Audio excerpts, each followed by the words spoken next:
Welcome to NewsXstream, your source for global diplomacy in real time. Today, President Donald J. Trump sits down with the Prime Minister of the United Kingdom in a high-level bilateral meeting that could shape the future of US-UK relations. From trade and security to shared global challenges, this pivotal conversation comes at a crucial time on the world stage. Let's take you inside the room where history may be in the making. You like to share it? Well, let me welcome you, Mr. President, to Scotland, and fantastic to be here at Turnberry with you. Thank you so much for showing us around and having this opportunity to sit in this fantastic ballroom, which is absolutely incredible, and to start talking about some of the issues that are most pressing in your country, in my country, and in particular, we've had the opportunity to talk about the situation in Gaza and the intolerable situation, including images of starvation. And I think both of us know that we have to get to that ceasefire and we have to increase humanitarian aid in. And thank you for what you've already been doing, are doing, and are committed to, because without you, this would not be capable of resolution. And I think that if we can work not just on the pressing issues of the ceasefire, but also on this issue of getting humanitarian aid in at volume, at speed.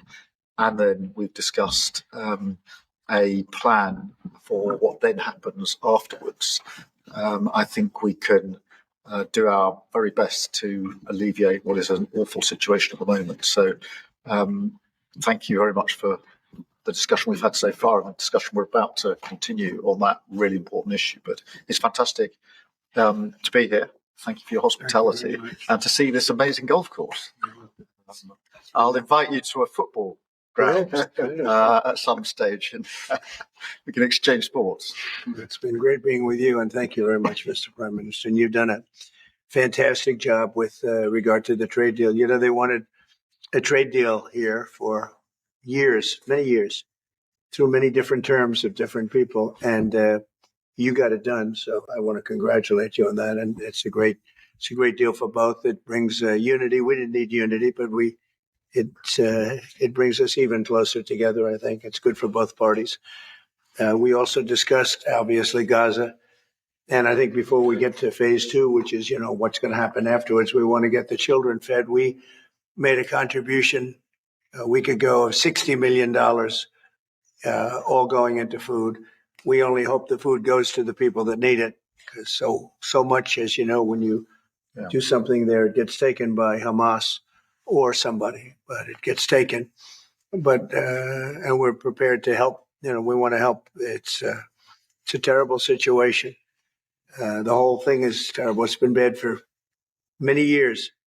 But it's great to hear you feel the same way that I do. We have to help on a humanitarian basis before we do anything. We have to get the kids fed. So we've been sending in a lot of food. A lot of the food that's been going there has been sent by the United States. I spoke yesterday with the president of the European Union, Ursula, who was terrific also on the subject, and she's going to play a big role also in helping us. So we have a good group of countries that are going to help with the humanitarian needs, which is food, sanitation, and some other things.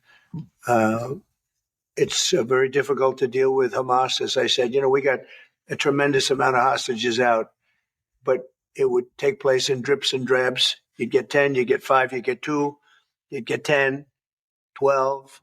We get 12 one time. Many of them would come to the White House, and they were so thankful. But I always said, when you get down to the final 10 or 20, you're not going to be able to make a deal with these people because they use them as a shield. And when they give them up, they no longer have a shield. And the people of Israel feel so strongly about the hostages. Some people would take a different view, but they feel so strongly about the hostages. So that's an ongoing process. Hamas has become very difficult to deal with in the last couple of days because they don't want to give up these last 20, because they think as long as we have them, they have protection. But I don't think it can work that way. So I'm speaking to Bibi Netanyahu, and we are coming up with various plans. We're going to say it's a very difficult situation. If they didn't have the hostages, things would go very quickly.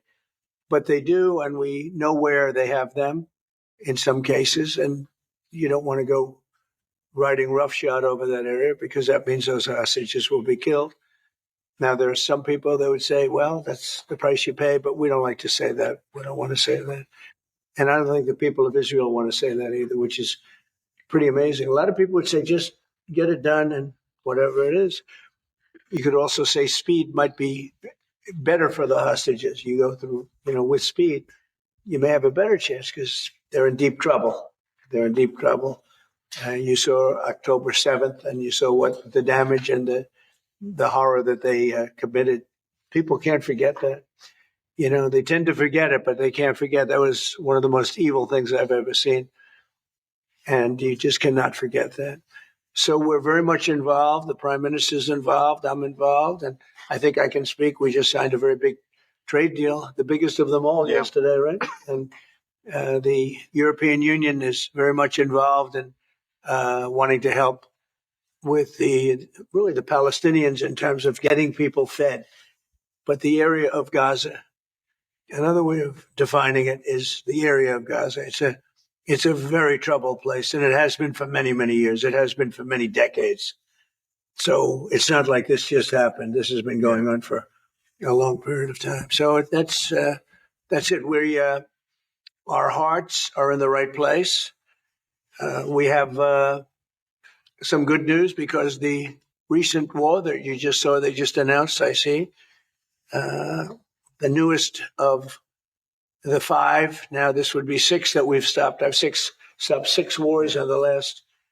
I'm averaging about a war a month, but the last 3 were very close together.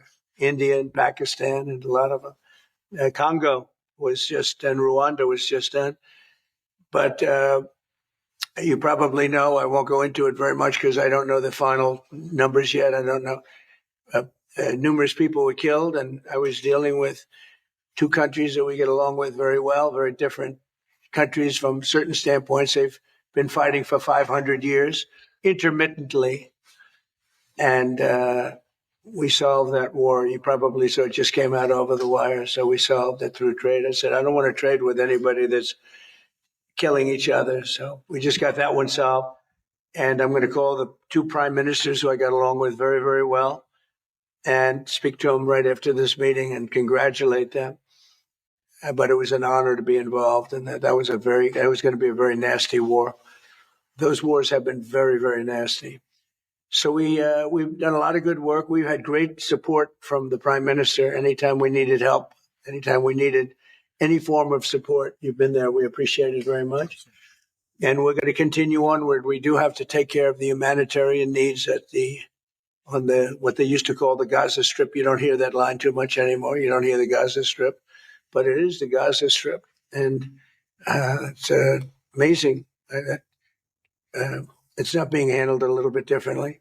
We're going to set up food centers, and we're going to do it in conjunction with some very good people, and we're going to supply funds. And we just took in trillions of dollars. We got a lot of money, and we're going to spend a little money on some food.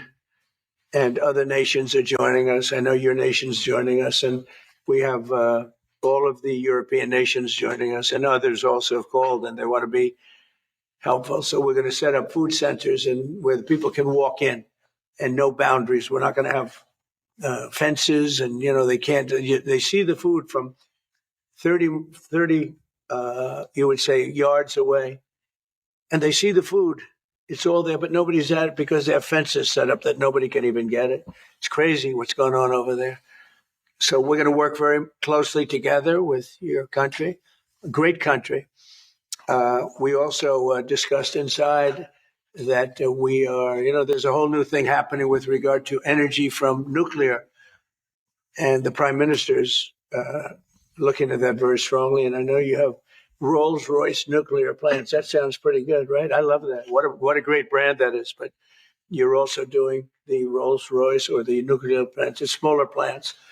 We're doing smaller and bigger, but the small is interesting. They do a small plant, very easy, very safe, And as they need more, they hook up another plant, and they have a series of plants instead of, doing the $20 billion plant. That gets tough for a lot of people to do. So we're just studying that. It sounds like you're very far progressed, but that's a great thing you're doing on nuclear. We opened up nuclear about 2 months ago, and it's now safe and very inexpensive. No, we see civil nuclear as a big part of the future as we go to sustainable, independent energy. And I think that between the two of us, we can work very much more closely on this. And we've agreed that that's our ambition, that's our aspiration. And this is going to be a big part of the future when it comes to energy. And you can see in the last few years, energy has been weaponized. Prices have dictated both families and businesses across the United Kingdom, and therefore taking control of energy is a huge prize. So the more we can work together on this, the better. And small modular reactors are a very big part of the future here, and we've got great companies like Rolls-Royce involved in that. So I'm very much looking forward to working together with you, Mr. President. We'll do that. We're going up to your oil capital in a little while. We're going up to Aberdeen. That's called the oil capital of Europe. And that's a great asset that you have up there someday. If they ever change their thinking on that, you have a great and valuable asset. There's a lot of valuable resources underground there, but that's a decision for you to make. But it's a very amazing place, and it is considered the oil capital of Europe. So it's another option that you have. So we are doing really well as a country, and I think that the Prime Minister has been so supportive of us, and so strong and so respected. And I respect him much more today than I did before, because I just met his wife and family. He's got a perfect wife and family, and that's never easy to achieve, right? But I take no credit for that. But he's become a friend, and together we got a deal done that has not been able to be done. It was a deal that's very good for both parties. A really good deal for both of our countries, and very, very well received here in the United Kingdom. So thank you very much for having us. Thank you. Appreciate it. Any questions? Mr. President, earlier you said that you were going to change the deadline from 50 days. Yeah. What is your new deadline? I'm going to make a new deadline of about 10 or 12 days from today. There's no reason in waiting. There's no reason in waiting. It's 50 days. I want to be generous, but we just don't see any progress being made. Mr. President, on the item, it talks about setting up food centres in conjunction with other organisations. Right. So around the Gaza Humanitarian Foundation or recognised aid agencies, all this work. Well, it's going to be working with the United States, who will be helping with the food. We have a lot of access to food. We got a lot of food ourselves, and we're going to bring it over there. We're also going to make sure that they don't have barriers stopping people. You've seen the areas where they actually have food, and the people are screaming for the food, and they're 35, 40 yards away, and they won't let them because they have lines that are set up. And whether they're set up by Hamas or whoever, but they're very strict lines, so we have to get rid of those lines. But we're going to be getting some good, strong food. We can save a lot of people. I mean, some of those kids that's real starvation stuff. I see it. And you can't fake that.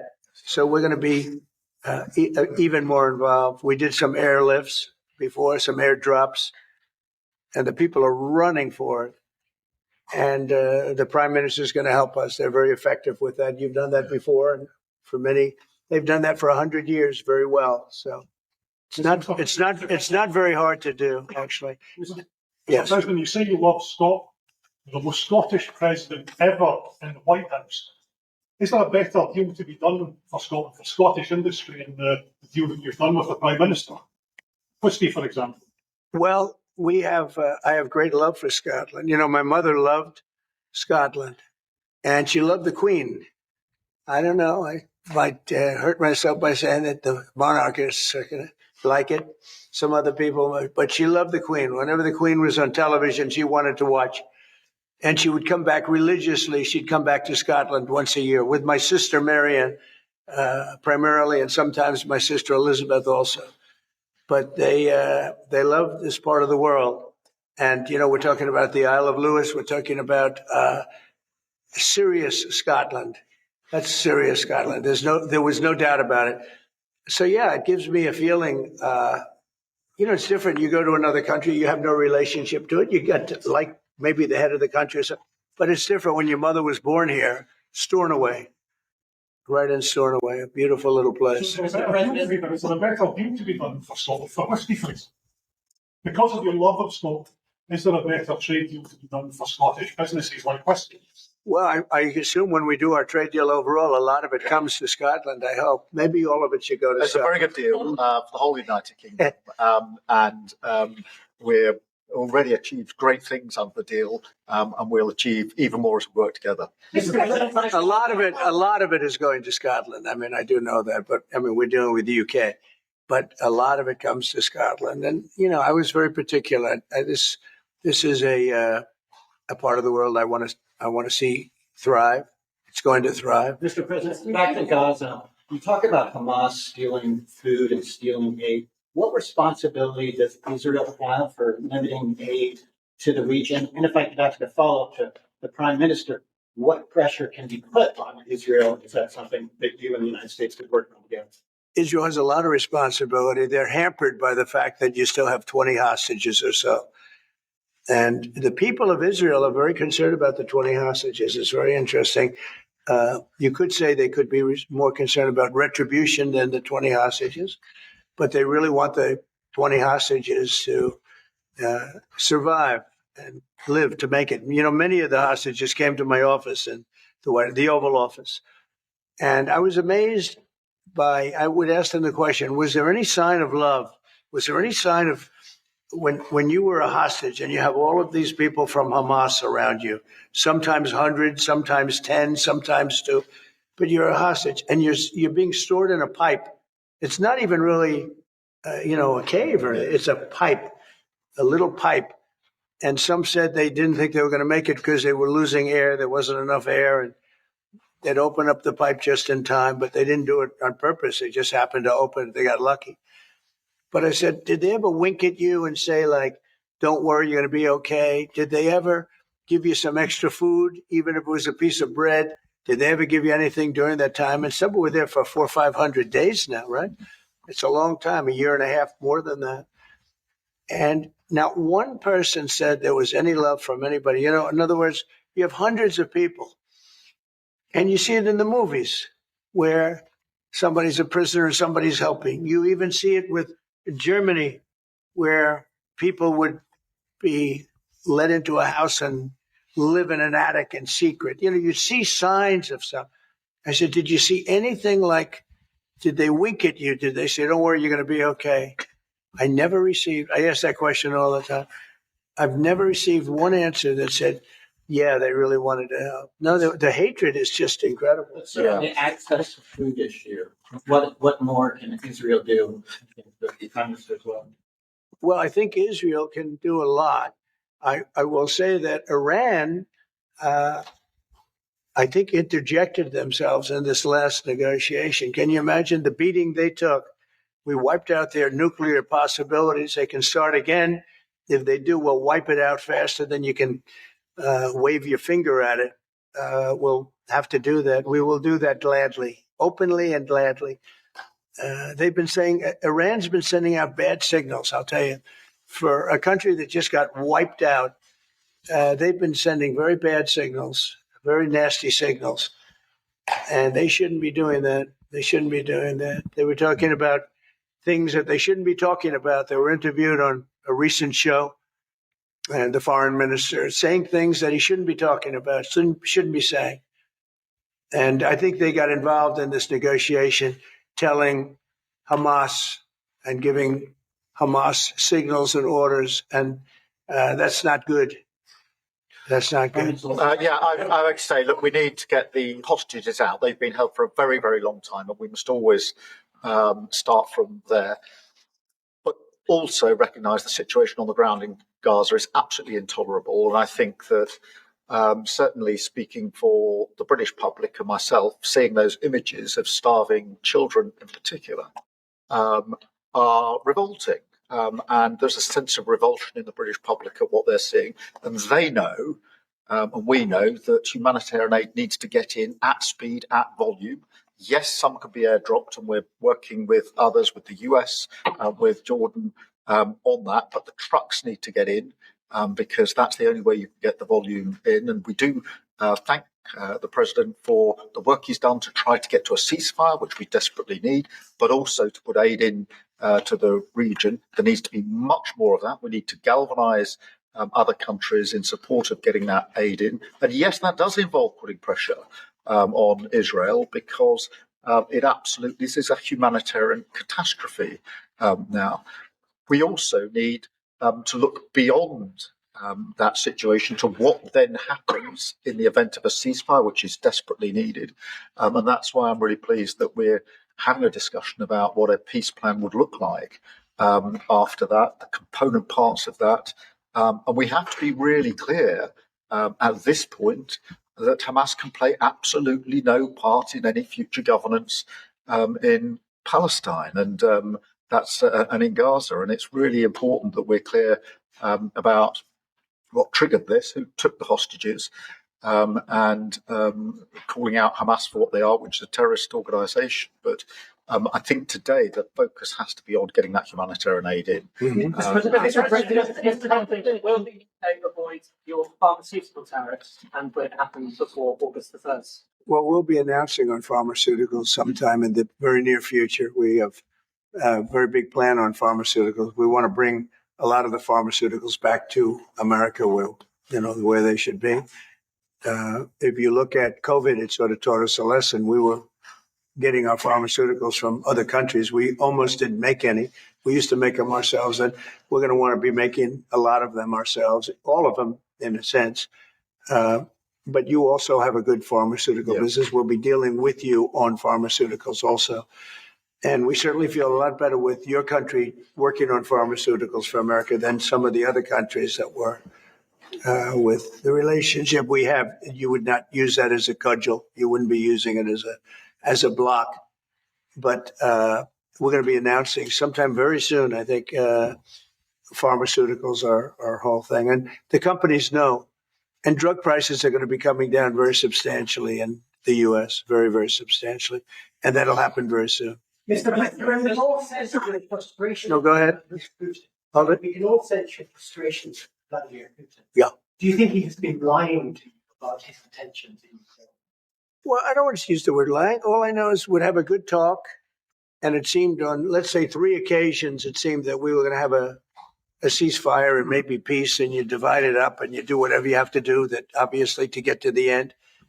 And all of a sudden, missiles are flying into Kiev and other places. And I say, what's that all about?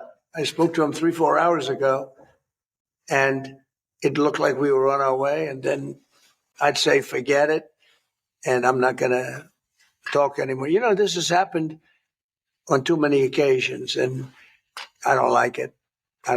Successful social media sites. There are new powers here to censor your site, states mandate. To censor my site? To censor your site. You mean Truth? Truth says? I mean Truth. Is that okay? Well, I don't think he's going to censor my site because I say only good things. Will you please uncensor my site? Yeah, we're not censoring anyone. We've got some measures which are there to protect children, in particular from sites like suicide sites. We've had too many cases in the United Kingdom of young children taking their own lives. And when you look through their social media, they've been accessing sites which talk about suicide and,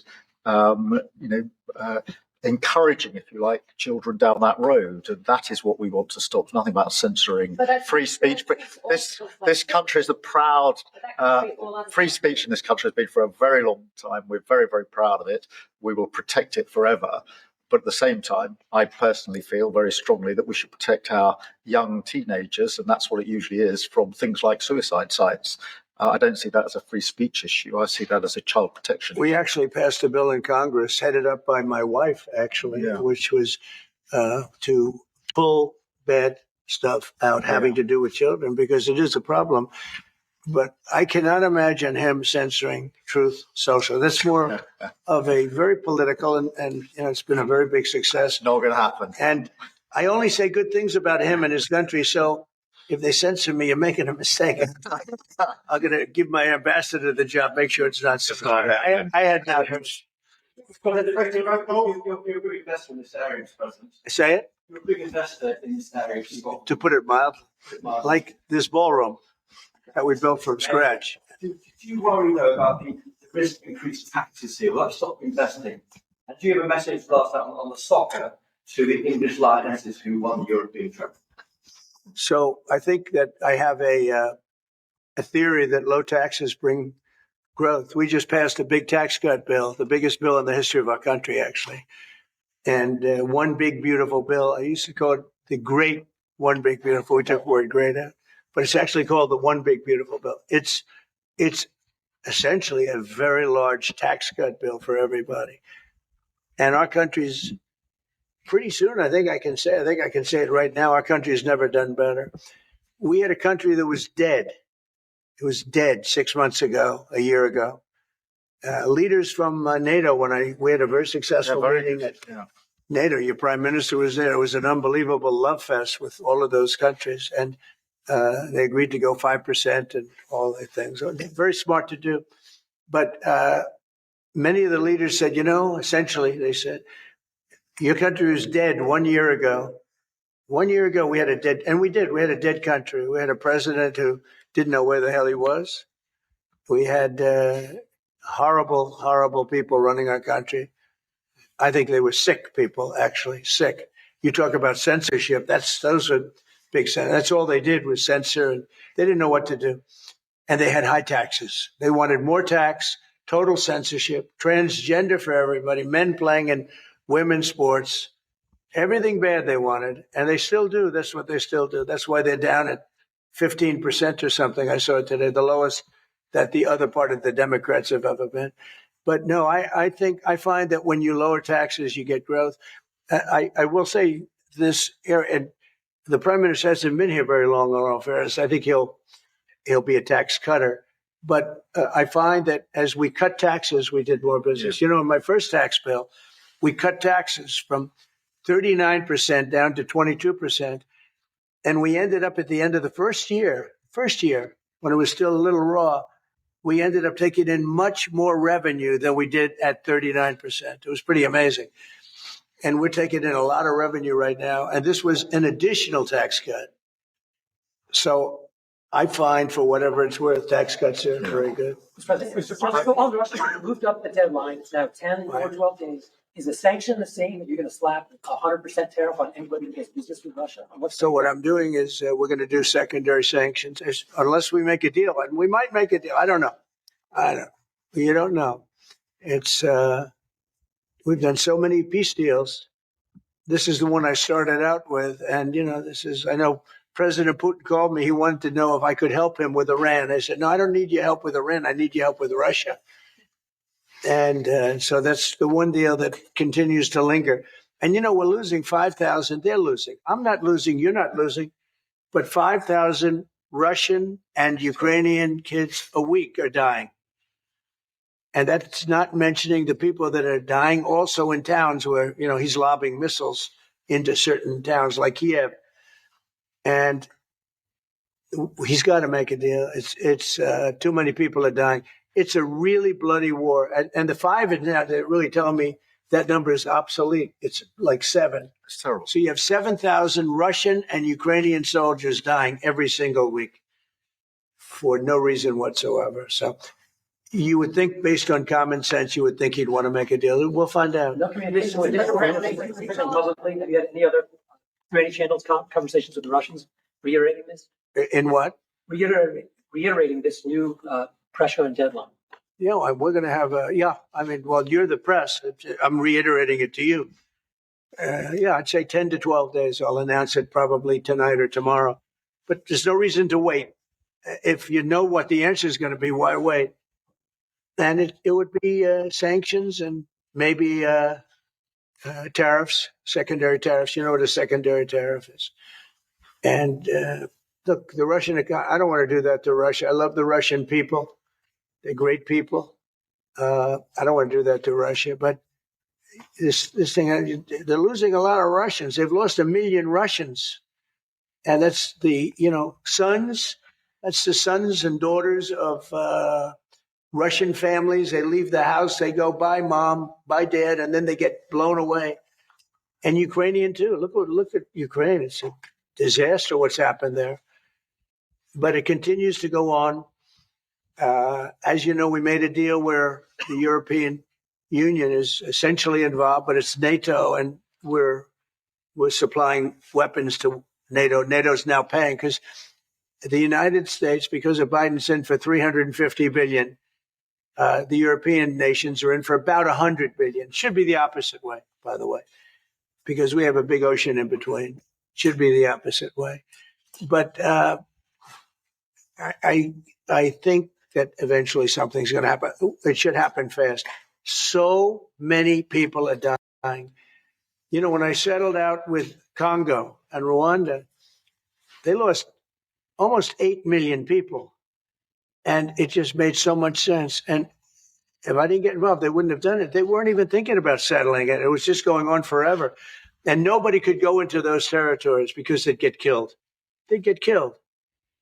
And now they have I hear it's a whole different ballgame. We settled it.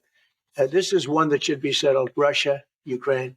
This is one that really should be settled. Mr. President, Scotland's First Minister has today set out his plans for a second referendum on Scottish independence. Can I get your reaction to that, sir? Someone with deep ties to Scotland. And so, Prime Minister, can I also get your thoughts on that? If the SNP do win the majority in next year's election, then they have a right to hold the referendum. Well, I don't want to get involved in your politics. We got enough politics of our own. I will say that I predicted what was going to happen the last time. You remember, I was opening the first course over at Aberdeen, and I was over here, and at the same time, and they asked me that question. I made a prediction. It was the day before the vote, and I made it correct. I like to be correct, but I made a correct prediction. I don't know. I do say that when they made that deal, somebody said that it was, and I remember this very distinctly. I said, could they do this all the time? There was a little bit of a restriction, like 50 or 75 years before you could take another vote. Because, a country can't go through that too much. I don't know the First Minister, but I've heard great things about him. I've spoken to him. I hear very good things about him, and I'm meeting him today. So maybe I'll have a better opinion then. And let me answer that straightforwardly, because I believe in a stronger Scotland, in a better United Kingdom. And I think that at a time like this, when it's quite clear that there's uncertainty and volatility around the world, the strength of the United Kingdom together is very important for all four nations, very important for Scotland.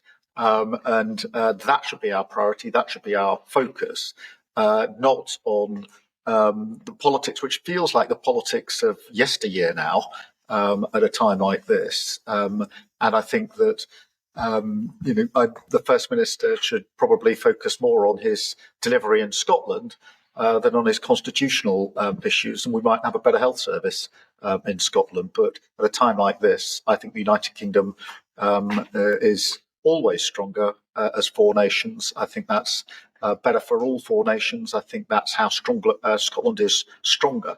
Look at the deal that we've been able to do with the United States, a really important deal that we made just months ago. That is what the United Kingdom can do when we act as a powerful set of four nations together. And there are very many other examples. Mr. President, you toured the Federal Reserve last week. And I did. This week, do you think your visit has inspired a potential rate cut, or how do you see things shaping out this? Well, it's interesting. I did tour it. I toured the building. And if you looked at this building, if you came here like 14, 15 years ago, we've had it a long time. It's been an honor to have Turnberry. But I was on much more opulent walls, ceilings, floors. We had to do this. And we did a very great job I mean, you see how beautiful it is inside. Everything was saved. Everything was preserved. We had ceilings that were in bad shape. They were falling down. You know, it's very old, wasn't properly maintained. Now it's brand new and beautiful, and we saved everything.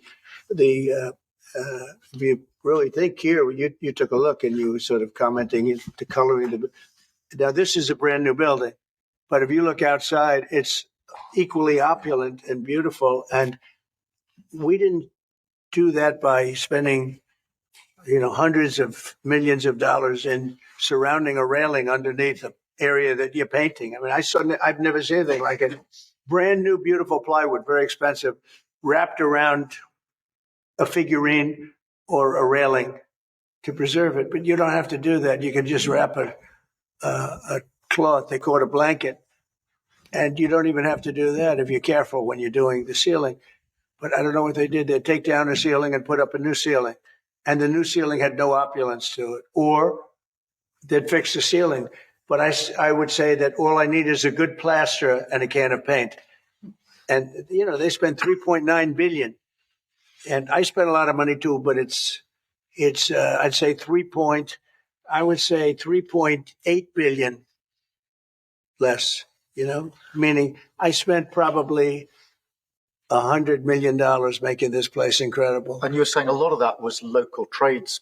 I used local We were trades. looking at the windows, I think, in the next room. I had local trades do a lot of this. We have the most opulent windows next door, and I had a choice. Do I take them out?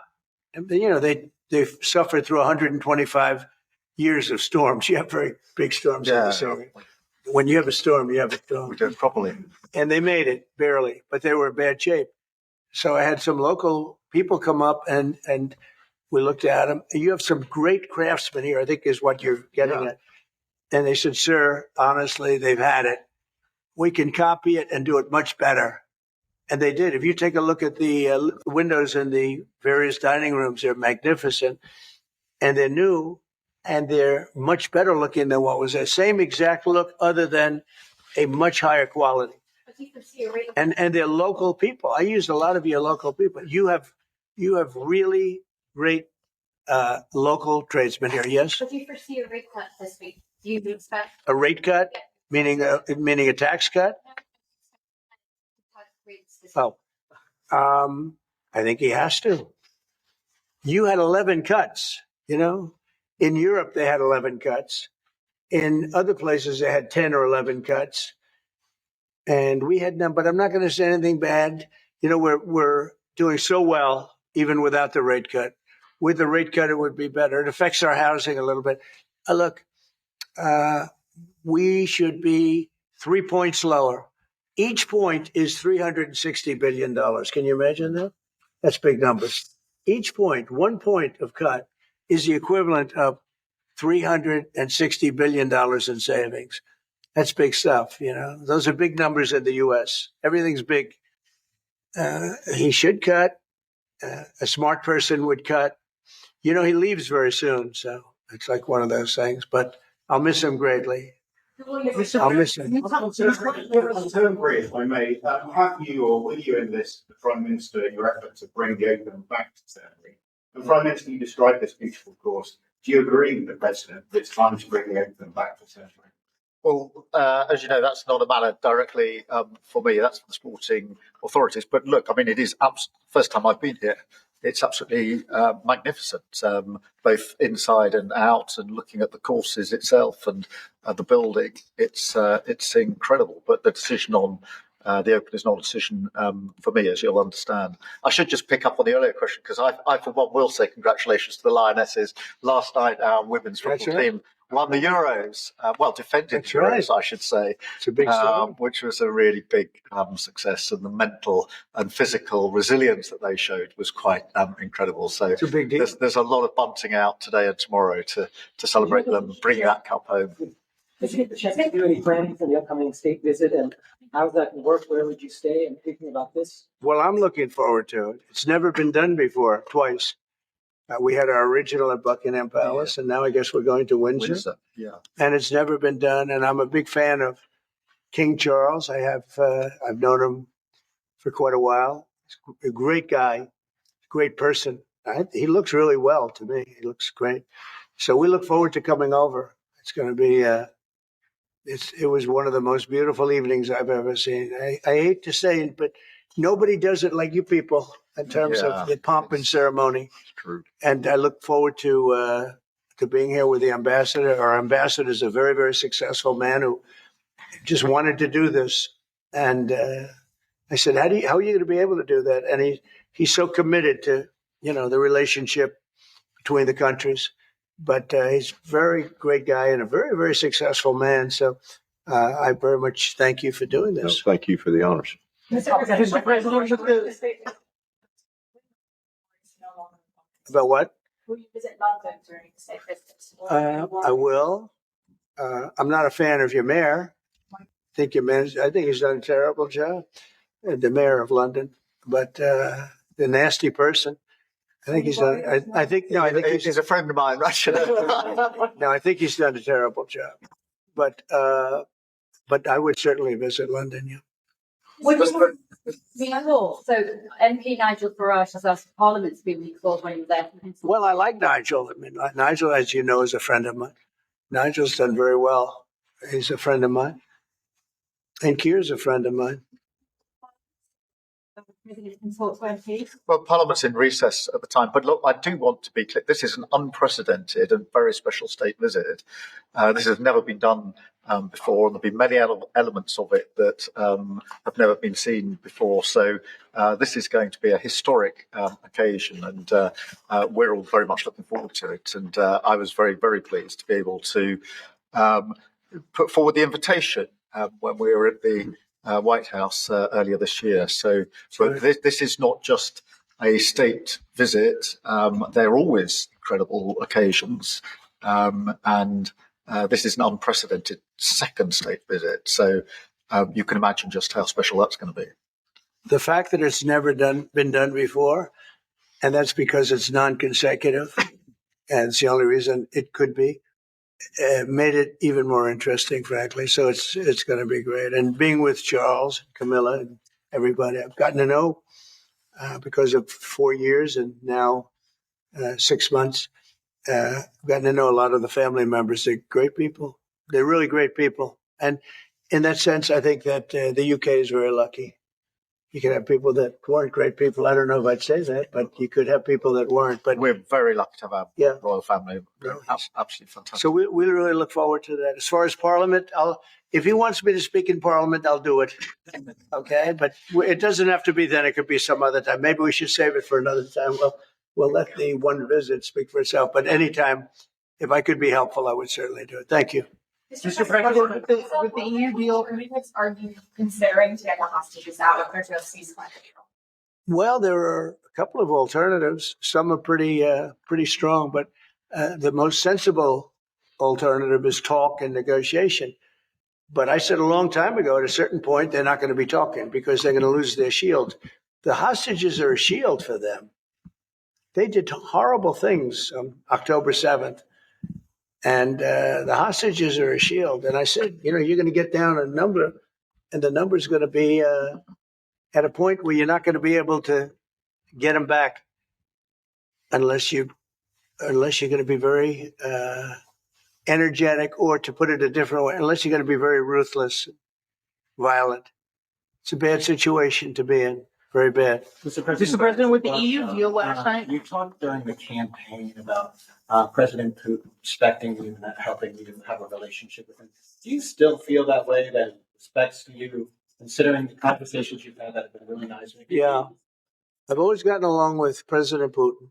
I have had a great relationship with him. And he went through the Russia hugs too. It was, we used to talk about it. We used to say, it's too bad we really can't do anything between our country, because if we did, they'd say, look, I was tough on Putin because I was the one that closed up Nord Stream, and Biden came along and opened it up. I was very tough on Putin in one way, but we got along very well. And I never really thought this would happen. I thought we'd be able to negotiate something, and maybe that'll still happen, but it's very late down the process. So I'm disappointed. And the funny thing is that their economy isn't that big, and it's having a hard time right now. But it's relatively small economy, a strong military, but strong economy.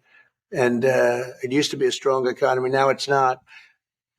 He's going through a lot economically. It's not easy, but it's pretty small, compared to that magnificent size of that land. The land is massive. It's got, I guess, 9 time zones or something. It's a massive piece of land. Russia could be so rich. It could be so rich. It could be thriving like practically no other country. And they're holding that back because we can't. He wants to do trade deals with us. He talks about it all the time. He wanted to. And I envision that a lot of trade with Russia. They have a lot of valuable things. When you talk about rare earth, they have serious rare earth, right? They have just about every form you can have. So, Russia could be so rich right now. Instead, they spend all their money on war. They spend everything on war and killing people, and it doesn't make sense to me. I thought he would want to end this thing quickly. I really felt it was going to end, but every time I think it's going to end, he kills people. Could a meeting help? And are you considering, has been proposed? I don't know. I'm not, I'm not so interested in talking anymore. He talks. We have such nice conversations, such respectful and nice conversations, and then people die the following night with a missile going into a town and hitting. I mean, recently, I guess, the nursing home, but they hit other things. Whatever they hit, people die. So I don't know. We'll see what happens. We just had a sense of your differences in political persuasion where Nigel Farage and Sadiq Khan came up in the conversation. I wonder if you have any advice you could give for a very divided, polarized world on how you make your relationship. Not differences, That's not differences. I happen to like both men. I like this man a lot, and I like Nigel. And, I don't know the politics over here. I don't know where they stand. I would say one is slightly liberal, not that liberal, slightly, and the other one is slightly conservative. But they're both good men. Mr. President. Well, no, I mean, we like each other, we respect each other, we get on, and we've both got a great love of our countries, of our families, and therefore there's a huge amount that we have already achieved actually together and will achieve as we go forward, leading our respective countries, and of course the relationship between our countries. Donald, we were talking about this morning, that whether it's defence, security, intelligence sharing, it's a close historic relationship. We have fought together in the past. We've always stood together. And I, for one, am very pleased that we've got such a good personal relationship between us. And I think it just shows that even if you come from different political perspectives, different backgrounds, actually there's a huge amount of common ground when it comes to what is in the best interests of our two great countries. And they are two great countries. And I think that because we focus on what's best for our countries, we get along very well. And I'm very pleased that that's the case. Mr. President. Well, I do know he wants to cut taxes as much as he can. And, politics is pretty simple. It's I assume there's a thing going on between you and Nigel, and that's okay. It's two parties. But generally speaking, the one who cuts taxes the most, the one who gives you the lowest energy prices and the best kind of energy, the one that keeps you out of wars, he's kept you out of wars, but the one that keeps you out of wars, you have a few basics and you can go back 1,000 years, 1,000,000 years, whoever does these things, but low taxes, keep us safe, keep us out of wars, no crime, stop the crime. And in your case, a big immigration component, because I know that your attitude has become strong on immigration, strong on the toughness of immigration. But I think whoever's going to be, I think I won because we had a lousy president, to be honest with you. We had an incompetent president. But I won because I was very strong on immigration. Now, we had inflation. We had sort of a bad economy with this guy. We had a lot of problems, but I focused on immigration more than I did anything else. And I think I won because of immigration. I think I won because of the border. I had a bad border where millions of people were coming in to our country illegally. And as you know, in last month, 0 people came into our country illegally, 0. So we went from a bad, incompetently run border to the most competently run border that anybody's ever seen? Prime Minister, the President makes it look easy dealing with illegal migration. You must be envious of his report such a short period. Well, I think we've been discussing illegal migration is a huge issue in both our countries. In the United Kingdom, it is a real cause for concern, and that's why we must bear down on it in all its aspects, upstream, across Europe, where a lot of ours comes into through northern France, across the Channel, working with our allies, our colleagues, to break the gangs that are actually running this trade. But equally being very strong that when people have arrived in this country who've got no right to be here, then we should be removing them to their own country. And that's why I'm really pleased that we've been able to focus on this very intensely and get 35,000 people out of the United Kingdom who had no right to be here. Because the message has to be, you can't make your way to the United Kingdom. We won't tolerate our rules being broken. And if you get here, you will be returned to where you came from. And it's really important that we bear down on that. We're such an attractive place for people to come if they want to make a life, because we are on. People coming via the rules are always welcome. Of course, we've welcomed talent and people into this country for centuries, literally.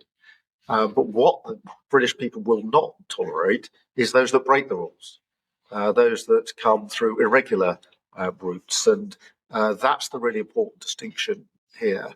And that's what we're bearing down on. And I'm really pleased that we're through pretty well all of the international engagement I've done, all the meetings I've had, the country we've done deals with. We've done deals with countries in the last 12 months that many people thought it was not possible to do deal with when it came to immigration, irregular immigration.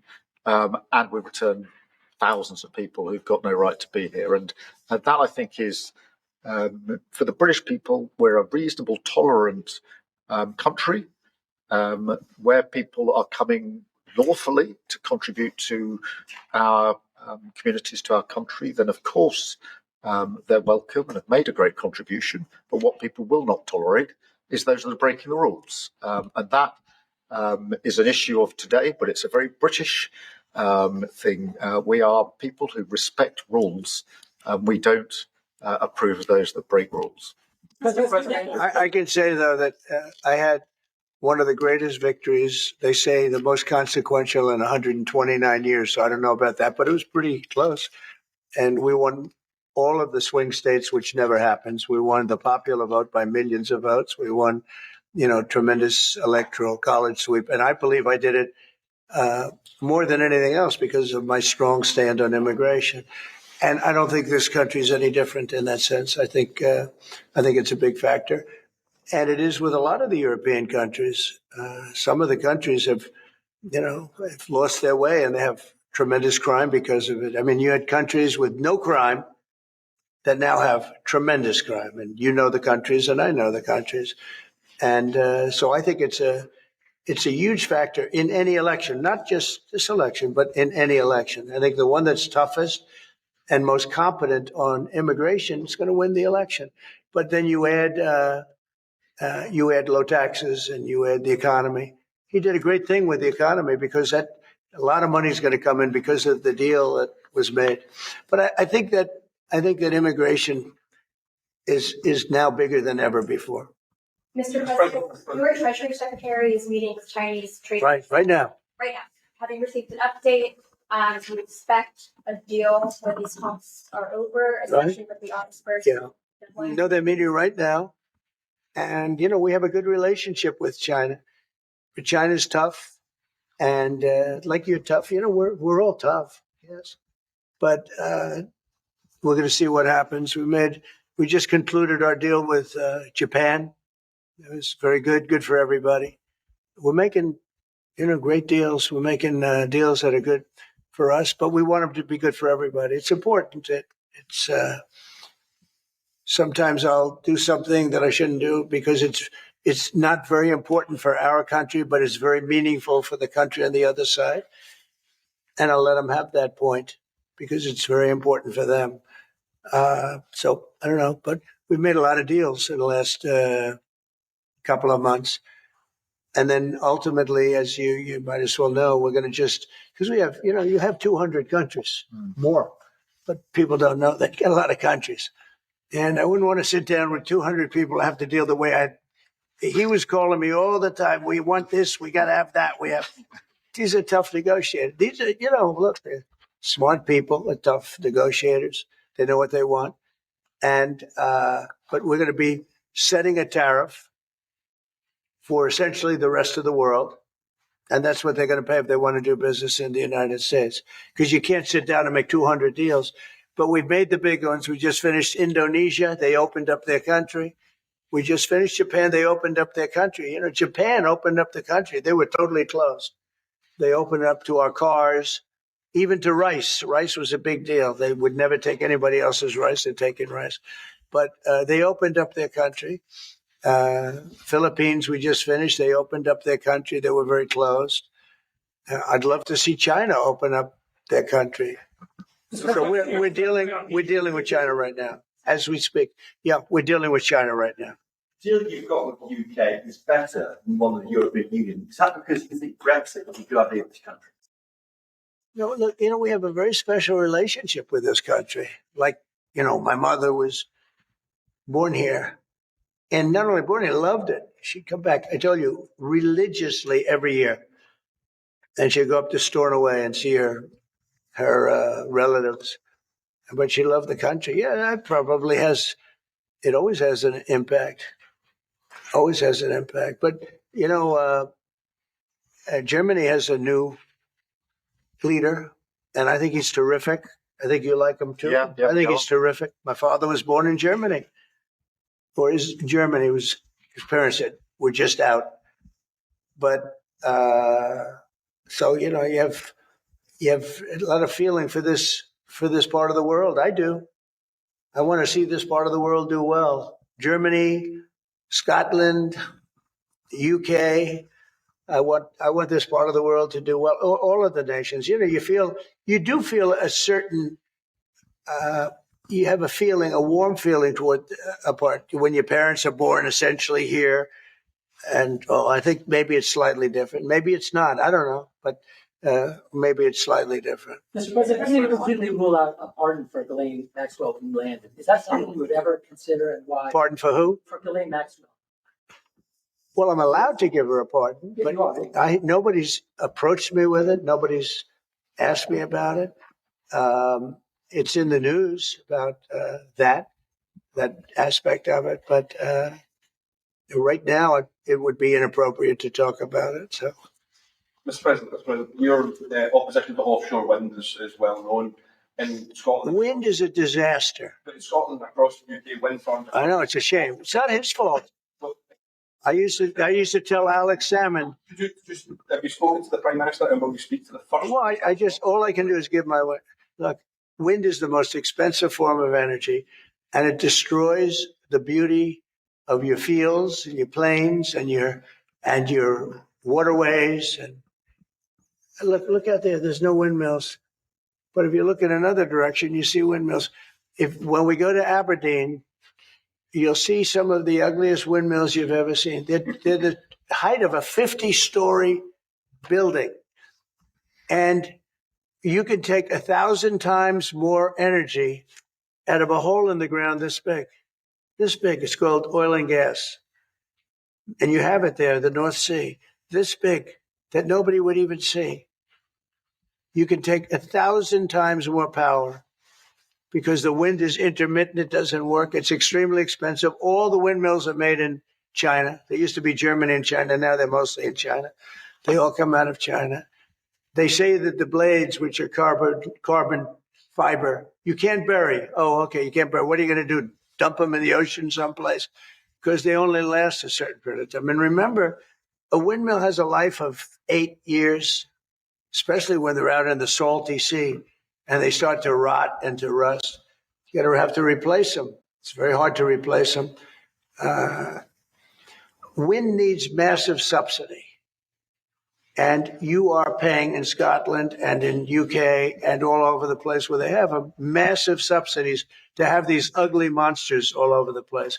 So I've restricted windmills in the United States. Now, a couple we have, the poor stupid people at the beginning, they approve them. So they have their full approvals. But I've restricted windmills in the United States because they also kill all your birds. They wipe out. It's interesting. If you shoot a bald eagle in the United States, they put you in jail for 5 years. And yet windmills knock out hundreds of them. They don't do anything. You explained that. So it's a very expensive energy. It's a very ugly energy. And we won't allow it in the United States. So we believe in a mix. And obviously oil and gas is going to be with us for a very long time. And that'll be part of the mix. But also wind, solar, increasingly nuclear, which is what we've been discussing this morning, civil nuclear as we go forward. The most important thing for the United Kingdom is that we have control of our energy and we have energy independence and security, because at the moment, whatever the attributes and facilities in the North Sea, that is sold onto the international market. We buy it back off the international market. That was a historic mistake in my view. But what we need is a mix so that we get the energy security that we need for the future. And that's the focus of everything that we're doing. But what we have discussed today is that the energy prices are too high, which is why we recently took measures to reduce the energy prices, particularly for energy intensive businesses. But in the long run, the only way to reduce your energy prices is to take control of your energy. And that's what we're doing, taking control of our energy. King Charles, who you're a great friend of, is a big fan of eco projects, windmills. Is he wrong? So King Charles is an environmentalist, I will tell you. And I say that in a positive way, not a negative way. And every time I've met with him, he talked about the environment, how important it is. And I'm all for it. I think that's great. King Charles, more than anything else, loves the country. But I got to know him very well. He truly is an environmentalist. He wants clean air, clean water, all of the things that we all want. Mr. President, you have said that you have not been briefed on the Epstein files, or your name has not appeared in the Epstein files. But doesn't the AG have to tell you if your name? Well, I haven't been overly interested in it. It's a hoax that's been built up way beyond proportion. I can say this: those files were run by the worst scum on earth. They were run by Comey. They were run by Garland. They were run by Biden and all of the people that actually ran the government, including the auto pen. Those files were run for 4 years by those people. If they had anything, I assume they would have released it. The whole thing is a hoax. They ran the files. I was running against somebody that ran the files. If they had something, they would have released. Now, they can easily put something in the files that's a phony. Like, as an example, Christopher Steele, a person you know well, happens to be from your country. But Christopher Steele, as an example, wrote a book, a dossier. We call it the fake news dossier. And the whole thing was a fake. The whole thing was a fake. They could put things in the file that are fake. But those files were run by bad, sick people. If they had anything, why didn't they use it when I was killing Joe and then he gave out because he was 25 points down? And then I got somebody new. Nobody even knew anything about it. She was a horrible vice president. She was a border czar, but she never went to the border. She never once called a border patrol agent to find out how we're done. But she was the border czar. Her name was Kamala. Nobody knows her last name. It was Harris, but nobody knew her last name. So I ended up, how would you like to end up in a race where you're killing somebody, you're beating him, and then they say, all right, we'll take him out. He's not working. Let's put somebody else. And then she had a 6-week honeymoon. It was amazing. They predicted she will have a 6-week honeymoon, and she did. And then she got slaughtered. But think of it. Those files were run by these people. They were run by my enemy. If there was anything in there, they would have used them for the election. Yeah. Do you think that drawing, I think I heard you say something the other day, that the drawing that was the subject of the Wall Street Journal report. I don't do drawings. I'm not a drawing person. You think it was fraudulent? I don't do drawings. Sometimes people say, would you draw a building? And I'll draw 4 lines and a little roof, for a charity stuff. But I'm not a drawing person. I don't do drawings of women, that I can tell you. They say there's a drawing of a woman, and I don't do drawings of women. And also, Epstein was always a very controversial guy. I was at a very high position, pretty much all my life. In all fairness, I've been doing this for a long time. I had the top show on television. I had the #1 bestsellers. I had everything, right? And I was a very successful business guy. He was a very controversial. Who would do a controversial drawing? Now, with that being said, they say there were many letters done by many people, and many big people, big successful people. But I just don't. When you talk about files, I just keep going back, and other people too. Even the enemy says this thing is not correct, because if we had it, we would have used it on the guy. It's a bad issue. They say it's a good issue for Trump. Do you know that my poll numbers are up 4.5 points since this ridiculous Epstein stuff? My poll numbers have gone up 4.5 points because people don't buy it. Okay, people don't buy it. And he's gone, and we want to focus on trade deals. I want to focus on the deal we just made with the European Union, which is the biggest trade deal in history. It's the biggest deal, I think, in history, not just trade deal. So if they would have had something, they would have used it. And people keep writing stories about the time you threw him out of Mar-a-Lago. Well, can you settle that? What was it about? What caused the breach with him? That's such old history. Very easy to explain, but I don't want to waste your time by explaining it. But for years, I wouldn't talk to Jeffrey Epstein. I wouldn't talk because he did something that was inappropriate. He hired help. And I said, don't ever do that again. He stole people that worked for me. I said, don't ever do that again. He did it again. And I threw him out of the place, persona non grata. I threw him out, and that was it. I'm glad I did, if you want to know the truth. Mr. President. And by the way, I never went to the island, and Bill Clinton went there supposedly 28 times.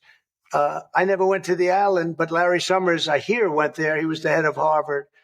And many other people that are very big people. Nobody ever talks about them. I never had the privilege of going to his island. And I did turn it down, but a lot of people in Palm Beach were invited to his island. In one of my very good moments, I turned it down. I didn't want to go to his island. Yeah. Mr. President, on Gaza, next time you speak to Netanyahu, what will you ask him to do? Say what, louder? Next time you speak to Netanyahu, what will you ask him to do? Well, I'm going to say, look, we're giving money and we're giving food, but we're over here and we're over in the United States. And I think I can speak for the prime minister. We're giving money and things. He's got to sort of like run it. What should he do? Well, I want them to make sure they get the food. I want to make sure they get the food, every ounce of food. I think you want to say. Absolutely. It's an absolute food. Because that food isn't being delivered, Mr. President, or at least all of it. you said you were going to set essentially a tariff for the whole the world. For the world. What percent will that tariff be? I would say it'll be somewhere in the 15 to 20% range. So maybe 15 or 20 or? No, I said, I sort of know, but I just want to be nice. I would say in the range of 15 to 20%. Could you give an answer? You might not be able to UK steel, Probably one of those two numbers. but UK and steel aluminum makers here are worried about tariffs. Will you do anything about it? Aluminum? You're a pretty big aluminum maker. Yeah, that's already covered in the deal that we've agreed. So we're just doing the implementation of that. But Mr. President, when will that come down from 25% to 0? You mean on the overall, on the world? On steel and aluminum from Britain, it's 25. Well, we're going to know pretty soon. We're going to have it pretty soon. Mr. President, You have no idea. These people are tough negotiators, okay? But we're a big buyer of steel. But we're going to make our own steel. We're going to make our own aluminum for the most part. But we buy a lot of aluminum from right here and a lot of steel too. Yeah. Who are you with? Who are you with? Because you're asking such nice questions. GB News. That's from GB News. Very good. They're lucky. We have lots of unhappy farmers in this country at the moment, and I'm sure the Prime Minister won't thank me for raising this. We've had changes to inheritance tax, which mean a lot of farmers feel they're going to lose their farms when they die of the farm side. How important are farmers to the country? You mean they're going to lose the farm because of estate taxes. Correct.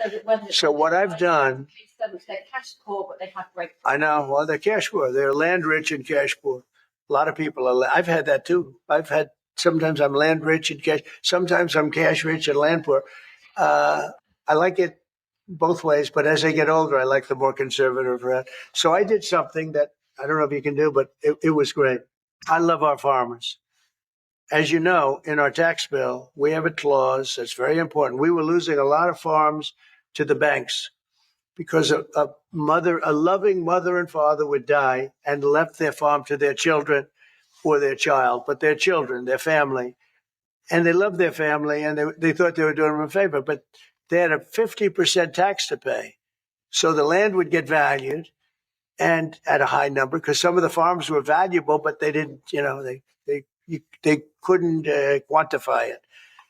And they go out and borrow money to pay the estate tax or the death tax, as it's called.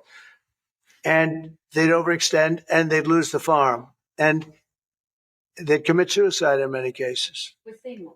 No. Our levels are nowhere near 50%. They're not. We've just introduced where it's paid over many years. Works out. Well, that's good. An extra 2% a year over 10 years. So it's not at those levels by any stretch of the imagination. But the other thing that we've done, as you know, is make sure that we've got a pathway for farmers that actually increases their year-on-year income, which is the most important thing. And in all of the deals that we do, we ensure that our farmers are the central focus for much of it, particularly on the agriculture, including in the US deal, because I don't think we can go on for years saying that it's acceptable for farmers to have a year-on-year income which isn't sufficient. We've got to fix that problem. We can't simply live with that problem. So it's a very different situation. Well, we ended the estate tax. There is no estate tax on farmers. So when a parent leaves their farm, because again, a lot of these farms, they don't make a lot of money, but it's a way of life and they love their way of life and they love that dirt. That dirt is the most beautiful thing they've ever seen. They love it. I mean, they're farmers. They love doing it. They don't know how to do anything else, but they don't want to do anything else. I speak to farmers. I say, would you like to live in my penthouse in Manhattan? It's always beautiful. No, sir, I want this farm.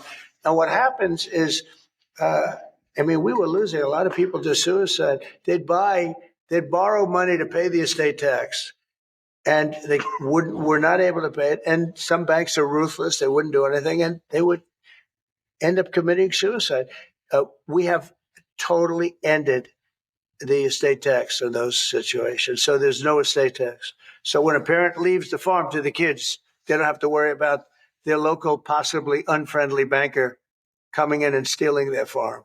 Back to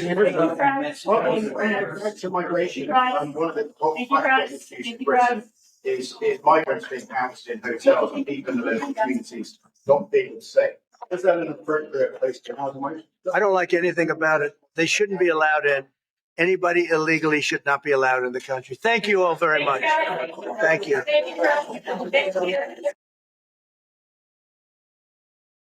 As the bilateral talks conclude, the partnership between the United States and the United Kingdom takes another step forward, or perhaps faces new complexities. Whether forging deeper economic ties or navigating foreign policy differences, this meeting marks a key moment in transatlantic diplomacy. Stay with NewsXstream for continuing coverage, expert analysis, and every development that matters. Until next time, stay informed, stay sharp, and stay globally connected.